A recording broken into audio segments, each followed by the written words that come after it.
పల్నాడు జిల్లా గురజాల నియోజకవర్గం టీడీపీ అభ్యర్థిగా ఎరపతినేని శ్రీనివాసరావు నామినేషన్ వేశారు. 2019 వైఎస్ఆర్సీపీ సాధ్యం కాని హామీలు ఇచ్చి అధికారంలోకి వచ్చిందని తెలిపారు.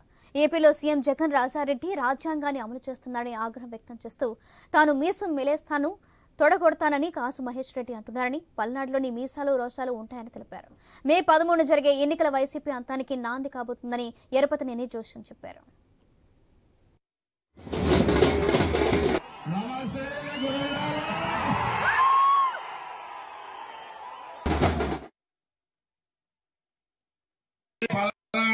మీకు పల్నాడు చరిత్ర తెలియదు మిస్టర్ కాసు మహేష్ రెడ్డి.